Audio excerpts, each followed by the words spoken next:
बड़ी खबर मिल रही है पश्चिम बंगाल के दार्जिलिंग से, जहां आपको बताएं धार्मिक स्थल के अपमान को लेकर हिंसा भड़क गई है।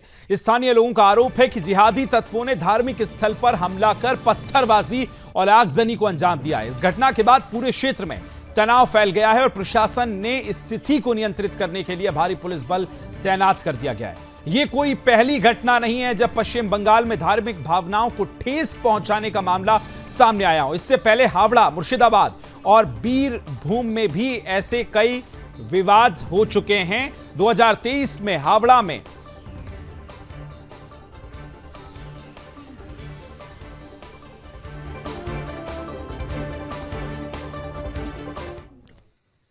है एंड जो बदमाश एलिमेंट थे जिन्होंने किया था, तो हम लोग उनको आइडेंटिफाई करेंगे और जो भी एक्शन लेना वो लेंगे। ये जब पुलिस बात कर रही थी तो कुछ बदमाश एलिमेंट आकर के उन्होंने स्टोन पेंटिंग करने की कोशिश की एंड हमारी गाड़ियों में कुछ क्षति हुआ है एंड अपार्ट फ्रॉम दैट कुछ पुलिस वाले इंजर भी हुए हैं। तो अकॉर्डिंगली जो लॉ में प्रोविज़न है हम लेंगे एंड बाकी जो कल्प्रिट उनके व्यवस्था देंगे डेफिनेटली लेंगे। हम लोगों ने अराउंड 7-8 लोगों को अब डिटेन किया है अब तक। देन सी कि एग्जैक्टली क्या क्या रोल था उन लोगों का, अकॉर्डिंगली उनकी सभी लोग लीगल एक्शन लेंगे। खबर को विस्तार देंगी मेरी सहयोगी संगीता, मेरे साथ न्यूज रूम से लाइव जुड़ गई है। संगीता, जरा ये बताइए, जिस तरह से हिंदू भावनाओं को बार बार पश्चिम बंगाल में आहत किया जाता है, कभी पत्थर चला दिए जाते हैं तो कभी हिंदू देवी देवताओं की मूर्तियों के साथ छेड़छाड़ की जाती है, क्यों आखिर सरकार इतनी सुस्त है? ऐसे लोगों पर क्यों कार्रवाई नहीं है? बंगाल में क्यों हिंदू सॉफ्ट टारगेटेड?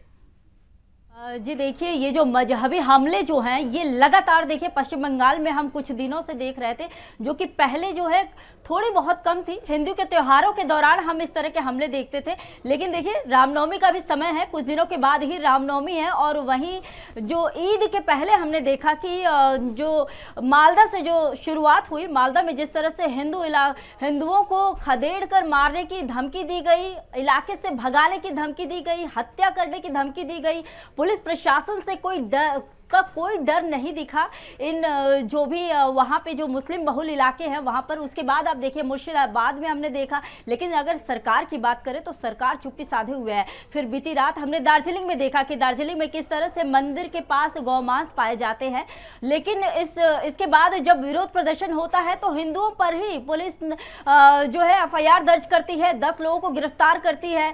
उन्हें आज कुछ लोगों को तो छुड़ा लिया जाता है, 3 लोगों को मात्र छुड़ाया जाता है।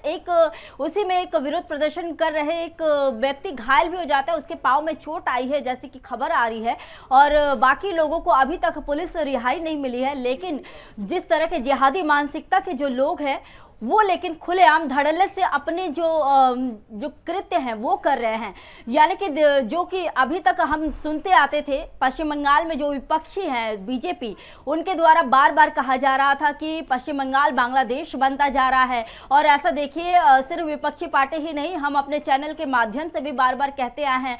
हमारे जो बिंदास बोल जो मुख्य कार्यक्रम है जिसमें धर्मयोद्धा डॉक्टर सुरेश चौहानके ने भी इस मुद्दे को कई बार उठाया है, ममता सरकार पर हमला बोला है, ममता सरकार को इस मामले को लेकर घेरा है।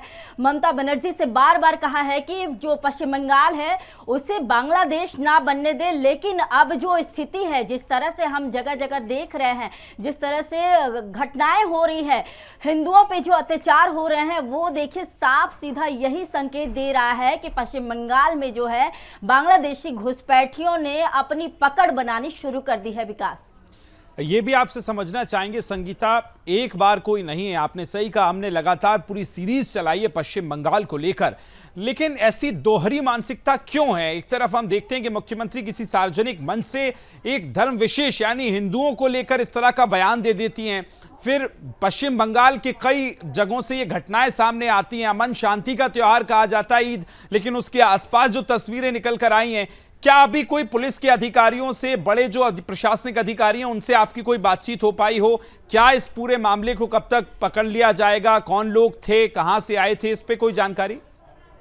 देखिए विकास, ऐसे जब भी कोई मामले होते हैं पुलिस अपनी तरफ से कोई भी बयान देने से बचती है, और पुलिस प्रशासन की इसी भूमिका से जो है जो देश यानी कि राज्य में जो कानून व्यवस्था है उस पर लगातार सवाल खड़े उठते हैं। क्योंकि आप देखिए, जब मालदा में जब सुकांत मजूमदार जाते हैं, वहां पर पीड़ितों से मिलने के लिए जाते हैं तो उन्हें बैरिकेडिंग कर रोक दिया जाता है, बीजेपी के कार्यकर्ताओं को खदेड़ा जाता है। उसके बाद जो है जो लिस्ट आती है एफआईआर दर्ज करने की, उसमें सभी बीजेपी कार्यकर्ताओं की लिस्ट आती है और सभी के सभी हिंदू होते हैं।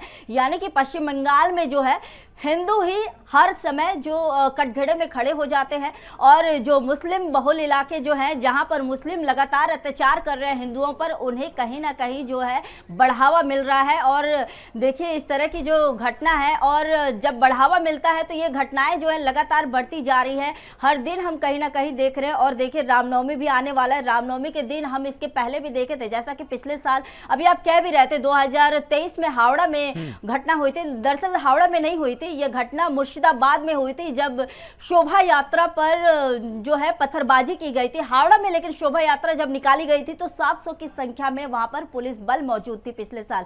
यानी कि आप देखिए कि हम अपने ही देश में जब कोई भी हिंदू त्योहार मनाएंगे, कोई भी शोभा यात्रा निकालेंगे, तो हमें पुलिस के संरक्षण में निकालना पड़ेगा।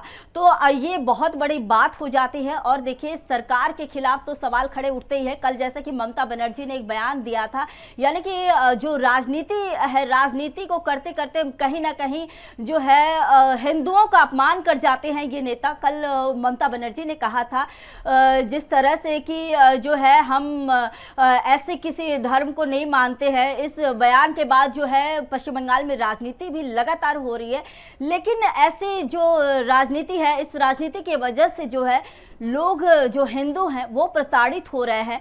क्योंकि आप देखिए मेदिनीपुर में हमने देखा 2 दिन पहले, मेदिनीपुर से भी घटना आई थी सामने, जब रात के दौरान मंदिर में कई लोग पूजा कीर्तन कर रहे थे। जब भीड़ आती है, भीड़ आकर उन पर हमला करती है और सभी के सभी जो है उनके हाथ में हथियार होता है, उन पर चोटें आई हुई रहती है, किसी के सिर में चोट आती है, किसी के हाथ पांव में चोट आती है, लेकिन इसके खिलाफ कोई भी कार्रवाई नहीं होती है। उसके बाद ही देखिए किस तरह से कल हमने देखा कि दार्जिलिंग में हो गई घटना।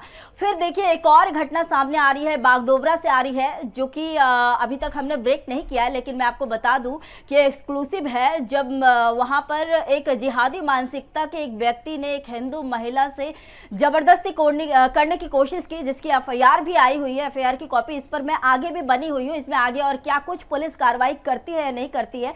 जब वहां के स्थानीय लोगों को इस बात का पता लगता है तो वो लोग पहुंचते हैं इलाके में, और पहुंचकर उस महिला को जो है उस जिहादी मानसिकता के आदमी से मुक्त कराते हैं और उस आदमी को पुलिस के पास सौंप देते हैं। इसमें आगे और कुछ कार्रवाई हो रही है नहीं हो रही है, इस पर बिल्कुल नजर बना के रखिए। संगीता, आपने सही कहा, ये सवाल कई सारे हैं। सवाल उस प्रशासनिक प्रक्रिया पर भी है, सवाल उस शासन की चुप्पी पर भी है जो इस तरह से वहां हिंदुओं के साथ हो रहा है। ना सिर्फ हिंदुओं के साथ, उनकी भावनाओं के साथ, उनकी हिंदू देवी देवताओं के साथ वाकई निंदनीय है, अपमानजनक है। बहुत बहुत शुक्रिया, धन्यवाद तमाम जानकारी साझा करने के लिए संगीता।